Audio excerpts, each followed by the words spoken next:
El malestar en la cultura. Sigmund Freud, 1929-1930. Capítulo 1. Uno no puede apartar de sí la impresión de que los seres humanos suelen aplicar falsos raseros. Poder, éxito y riqueza es lo que pretenden para sí y lo que admiran en otros, menospreciando los verdaderos valores de la vida. Mas, en un juicio universal de esa índole, uno corre el peligro de olvidar la variedad del mundo humano y de su vida anímica. En efecto, hay hombres a quienes no le es denegada la veneración de sus contemporáneos, a pesar de que su grandeza descansa en cualidades y logros totalmente ajenos a las metas e ideales de la multitud. Se tendería enseguida a suponer que sólo una minoría reconoce a esos grandes hombres, en tanto la gran mayoría no quiere saber nada de ellos. Pero no puede salir del paso tan fácilmente. Es que están de por medio los desacuerdos entre el pensar y el obrar de los seres humanos, así como el acuerdo múltiple de sus mociones de deseo. Uno de estos hombres eminentes me otorga el título de amigo en sus cartas. Yo le envié mi opúsculo que trata a la religión como una ilusión, y él respondió que compartía en un todo mi juicio acerca de la religión, pero lamentaba que yo no hubiera apreciado la fuente genuina de la religiosidad. Es, me decía, un sentimiento particular, que a él mismo no suele abandonarlo nunca, que le ha sido confirmado por muchos otros y se cree autorizado a suponerlo en millones de seres humanos. Un sentimiento que prefería llamar sensación de eternidad, un sentimiento como de algo sin límites, sin barreras, por así decir, oceánico. Este sentimiento, proseguía, es un hecho puramente subjetivo, no un artículo de fe. De él no emana ninguna promesa de pervivencia personal, pero es la fuente de la energía religiosa que las diversas iglesias y sistemas de religión captan, orientan por determinados canales y sin duda también agotan. Solo sobre la base de ese sentimiento oceánico es lícito llamarse religioso, aun cuando uno desautorice toda fe y toda ilusión.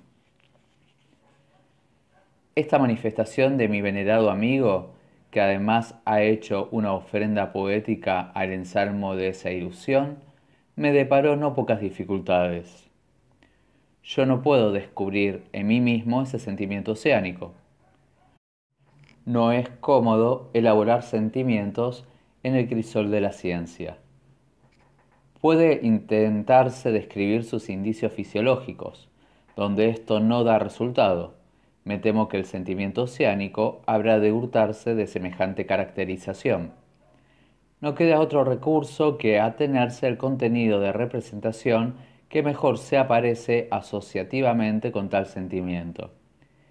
Si he entendido bien a mi amigo, él quiere decir lo mismo que un original y muy excéntrico literato brinda como consuelo a su héroe frente a la muerte libremente elegida.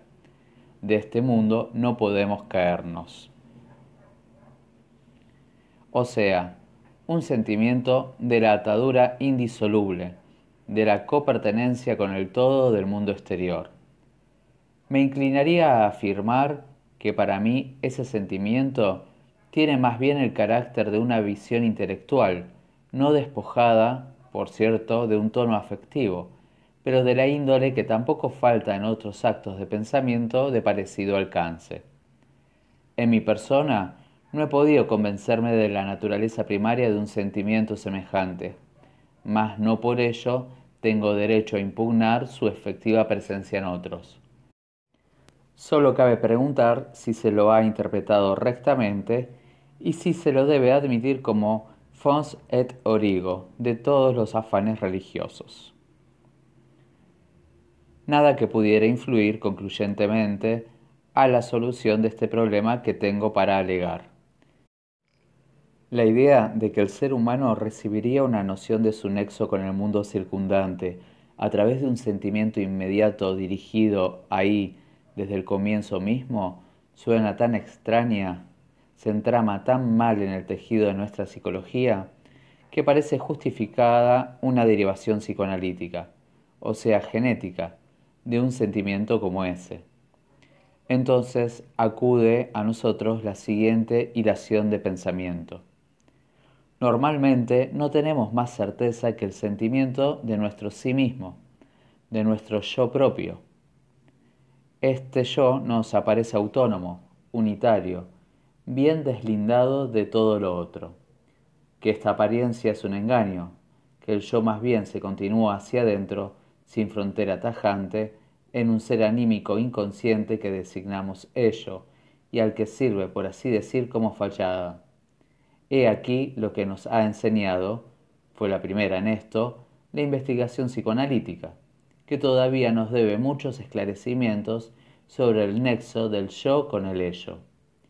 Pero hacia afuera, al menos, parece el yo afirmar unas fronteras claras y netas, pero al que no puede tildarse de enfermizo.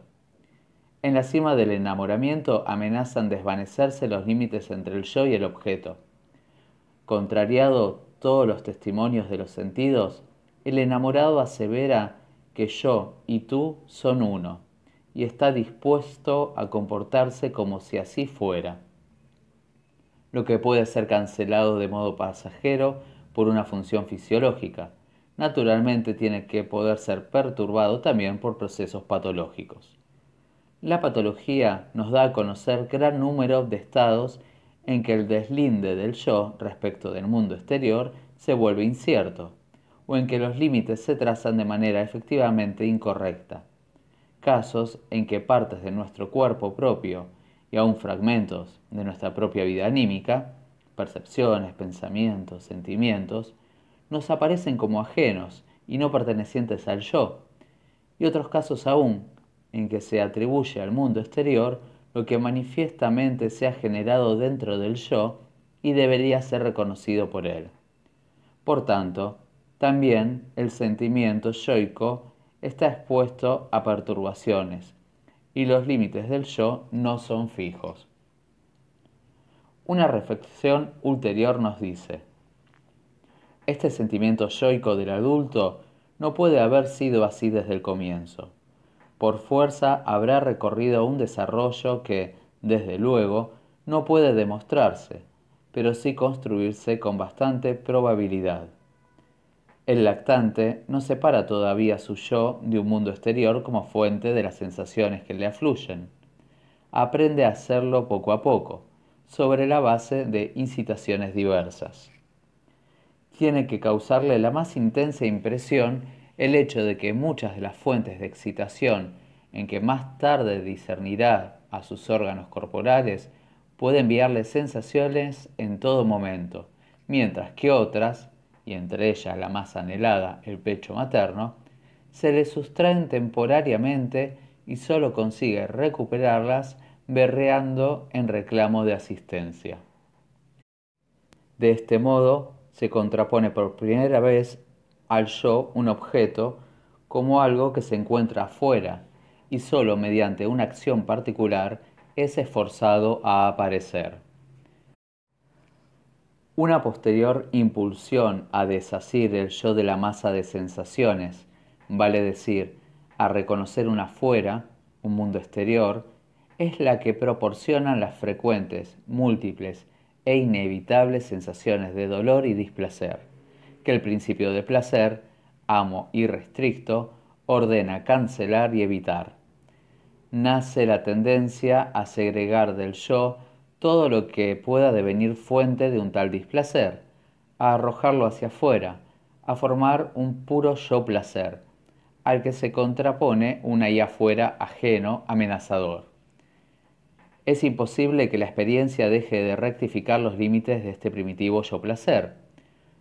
Mucho de lo que no se querría resignar, porque dispensa placer, no es empero yo, sino objeto, y mucho de lo martirizador que se pretendería arrojar de sí demuestra ser no obstante inseparable del yo, en tanto es de origen interno.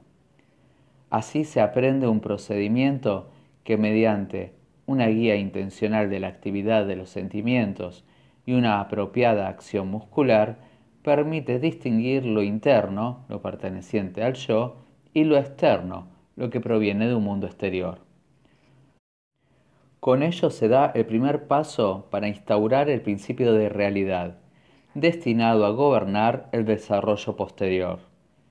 Este distingo sirve naturalmente al propósito práctico de defenderse de las sensaciones displacenteras registradas y de las que amenazan. El hecho de que el yo, para defenderse de ciertas excitaciones displacenteras provenientes de su interior, no aplique otros métodos que aquellos de que se vale contra un displacer de origen externo, será luego el punto de partida de sustanciales perturbaciones patológicas. De tal modo, pues, el yo se deshace del mundo exterior. Mejor dicho, originariamente el yo lo contiene todo, más tarde segrega de sí un mundo exterior. Por tanto, nuestro sentimiento yoico de hoy es sólo un comprimido resto de un sentimiento más abarcador, que lo abraza todo, en verdad, que correspondía a una atadura más íntima del yo con el mundo circundante. Si nos es lícito suponer que este sentimiento yoico primario se ha conservado, en mayor o menor medida, en la vida anímica de muchos seres humanos, acompañaría a modo de un correspondiente al sentimiento yoico de la madurez, más estrecho y de más nítido deslinde.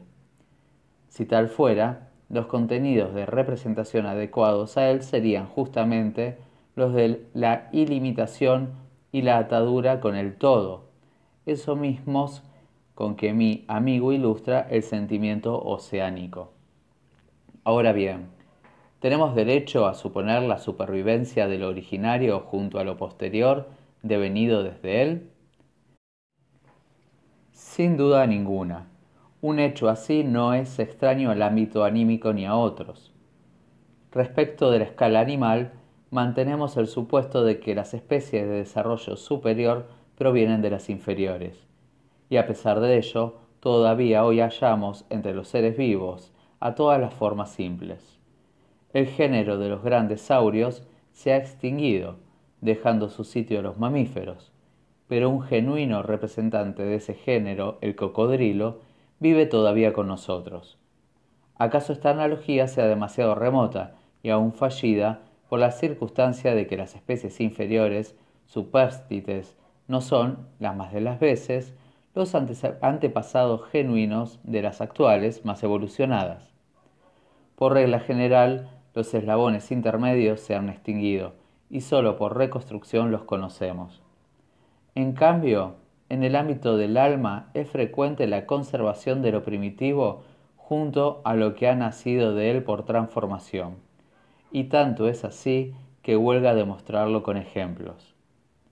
Ese hecho es casi siempre consecuencia de una escisión del desarrollo, una porción cuantitativa de una actitud, de una moción pulsional, se ha conservado inmutada, mientras que otra ha experimentado el ulterior desarrollo. Con esto tocamos el problema más general de la conservación en el interior de lo psíquico. Apenas se ha sido elaborado, pero es tan atrayente y sustantivo que tenemos derecho a dispensarle un instante de atención, aunque nuestro tema no nos dé motivo suficiente para ello. Desde que hemos superado el error de creer que el olvido, habitual en nosotros, implica una destrucción de la huella mnémica, vale decir su aniquilamiento, nos inclinamos a suponer lo opuesto, a saber que en la vida anímica no puede sepultarse nada de lo que una vez se formó, que todo se conserva de algún modo y puede ser traído a la luz de nuevo en circunstancias apropiadas, por ejemplo, en virtud de una regresión de suficiente alcance. Intentemos aclararnos el contenido de este supuesto mediante una comparación tomada de otro ámbito. Escojamos a modo de ejemplo el desarrollo de la ciudad eterna. Los historiadores nos enseñan que la Roma más antigua fue la Roma Quadrata, un recinto cercado sobre el Palatino. A ello siguió la fase del Septimontium, reunión de los poblados sobre las colinas. Después, la ciudad circunscrita de la muralla de Servio Tulio. Y más tarde, luego de todas las transformaciones del período republicano y de los primeros tiempos del imperio, la ciudad que el emperador Aureliano rodeó con sus murallas.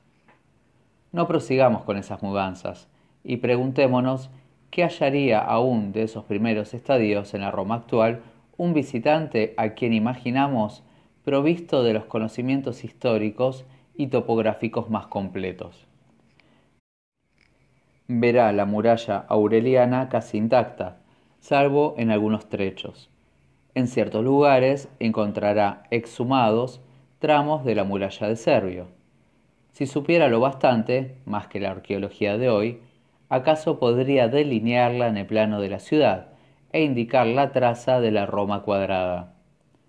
De los edificios que otrora poblaron esos antiguos recintos no hallará nada, o restos apenas, pues ya no existen. Lo máximo que podría procurarle el conocimiento óptimo de la Roma republicana sería que supiera señalar los lugares donde se levantaban los templos y edificios públicos de entonces. Lo que ahora ocupa esos sitios son ruinas, pero no de ellos mismos, sino de sus renovaciones, más recientes, erigidas tras su incendio o destrucción. Ni hace falta decir que todos estos relictos de la antigua Roma aparecen como unas afloraciones dispersas en la maraña de la gran ciudad de los últimos siglos, a contar desde el Renacimiento. Si bien es cierto que mucho de lo antiguo está enterrado todavía en su suelo o bajo sus modernos edificios. Este es el tipo de conservación del pasado que hallamos en lugares históricos como Roma. Adoptemos ahora el supuesto fantástico de que Roma no sea morada de seres humanos, sino un ser psíquico cuyo pasado fue igualmente extenso y rico, un ser que no se hubiera sepultado nada de lo que una vez se produjo, en que junto a la última fase evolutiva pervivieran todas las anteriores.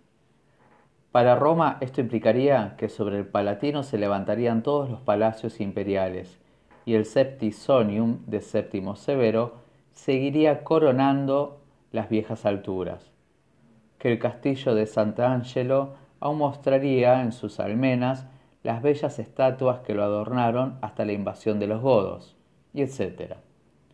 Pero todavía más, en el sitio donde se halla el Palazzo Caffarelli seguiría encontrándose, sin que hiciera falta remover ese edificio, el templo de Júpiter Capitolino, y aun este, no solo en su última forma, como la vieron los romanos del imperio, sino al mismo tiempo en sus diseños más antiguos, cuando presentaba aspecto etrusco y lo adornaban antefijas de arcilla. Donde ahora está el Coliseo, podríamos admirar también la desaparecida Domus Aurea de Nerón. En la plaza del Panteón no solo hallaríamos el Panteón actual, como nos lo ha legado Adriano, sino en el mismísimo sitio el edificio originario de M. Agripa. Y en un mismo suelo soportaría a la iglesia María sopra Minerva y a los antiguos templos sobre los cuales está edificada. Y para producir una u otra de esas visiones, ¿acaso bastaría con que el observador variara la dirección de su mirada o su perspectiva? Es evidente que no tiene sentido seguir urdiendo esta fantasía. Nos lleva a lo irrepresentable y aún a lo absurdo. Si queremos figurarnos espacialmente la sucesión histórica, solo lo conseguiremos por medio de una contigüidad en el espacio. Un mismo espacio no puede llenarse doblemente. Nuestro intento parece ser un juego ocioso.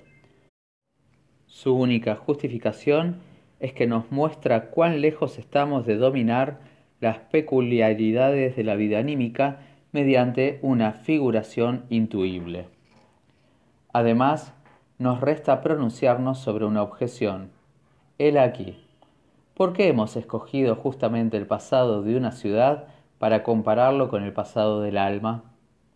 También en el caso de la vida anímica se nos dirá, el supuesto de la conservación de todo lo pasado vale únicamente a condición de que el órgano de la psique haya permanecido intacto, que su tejido no se haya deteriorado por obra de traumas o inflamaciones. Ahora bien, en la historia de ninguna ciudad echamos de menos influjos destructores equiparables a esas causas de enfermedad, y ello aunque hayan tenido un pasado menos turbulento que el de Roma, aunque, como a Londres, apenas las visitara nunca el enemigo. El desarrollo de una ciudad, incluso el más pacífico, incluye demoliciones y sustituciones de edificios. En fin, la ciudad sería por principio inapta para compararla con un organismo anímico. Concedemos la objeción, renunciando entonces al sugerente efecto del contraste que pudiéramos obtener. Nos volvemos a un objeto de comparación siempre más afín, como lo es el cuerpo animal o humano. Pero también aquí nos topamos con lo mismo. Las fases anteriores del desarrollo no se han conservado en ningún sentido. Han desembocado en las posteriores, a las que sirvieron de material. El embrión no es registrable en el adulto. La glándula del timo, que el niño poseía, es sustituida tras la pubertad por un tejido conjuntivo, pero ella misma ya no está presente. En los huesos largos del hombre adulto es posible dibujar el contorno del hueso infantil, pero como tal, este ha desaparecido, tras estirarse y espesarse hasta alcanzar su forma definitiva. Así llegamos a este resultado. Semejante conservación de todos los estadios anteriores, junto a la forma última, solo es posible en lo anímico, y no estamos en condiciones de obtener una imagen intuible de ese hecho. Quizás hemos ido demasiado lejos en este supuesto. Quizás debimos conformarnos con aseverar que lo pasado puede persistir conservado en la vida anímica, que no necesariamente se destruirá. Es posible, desde luego, que también en lo psíquico mucho de lo antiguo, como norma o por excepción, sea eliminado o consumido a punto tal que ningún proceso sea ya capaz de restablecerlo y reanimarlo, o que la conservación en general dependa de ciertas condiciones favorables. Es posible, pero nada sabemos sobre ello. Lo que sí tenemos derecho a sostener es que la conservación del pasado en la vida anímica es más bien la regla que no una rara excepción. Estando ya tan enteramente dispuestos a admitir que en muchos seres humanos existe un sentimiento oceánico e inclinados a reconducirlo a una fase temprana del sentimiento yoico, se nos plantea una pregunta más. ¿Qué título tiene este sentimiento para ser considerado como la fuente de las necesidades religiosas? No lo creo un título indiscutible. Es que un sentimiento solo puede ser una fuente de energía si él mismo constituye la expresión de una intensa necesidad. Y en cuanto a las necesidades religiosas, me parece irrefutable que derivan del desvalimiento infantil y de la añoranza del padre que aquel despierta. Tanto más si se piensa que este último sentimiento no se prolonga en forma simple desde la vida infantil, sino que es conservado duraderamente por la angustia frente al hiperpoder del destino. No se podría indicar en la infancia una necesidad de fuerza equivalente a la de recibir protección del padre. De este modo, el papel del sentimiento oceánico, que cabe conjeturar, aspiraría a restablecer el narcisismo irrestricto. Es forzado a salirse del primer plano. Con claros perfiles, solo hasta el sentimiento del desvalimiento infantil uno puede rastrear el origen de la actitud religiosa. ¿Acaso detrás se esconda todavía algo? Mas por ahora lo envuelve la niebla. Me quiere parecer que el sentimiento oceánico ha entrado con posterioridad en relaciones con la religión, este ser uno con el todo, que es el contenido del pensamiento que le corresponde, se nos presenta como un primer intento de consuelo religioso, como otro camino para desconocer el peligro que el yo discierne amenazándole desde el mundo exterior. Vuelvo a confesar que me resulta muy fatigoso trabajar con estas magnitudes apenas abarcables. Otro de mis amigos, a quien un insaciable afán de saber ha esforzado a realizar los experimentos más insólitos, terminando por convertirlo en un sabelotodo, me asegura que en las prácticas yogas, por medio de un extrañamiento respecto del mundo exterior, de una atadura de la atención a funciones corporales, de modos particulares de respiración, uno puede despertar en sí nuevas sensaciones y sentimientos de universalidad que él pretende concebir como unas regresiones a estados arcaicos, a mucho tiempo recubiertos por otros de la vida anímica. Ve en ellas un fundamento, por así decir, fisiológico de muchas sabidurías de la mística. Aquí se ofrecerían sugerentes nexos con muchas modificaciones oscuras de la vida anímica, como el trance y el éxtasis. Solo que a mí me fuerza a exclamar, con las palabras del buzo de Schiller: que se llene de gozo quien respire aquí, en la sonrosada luz.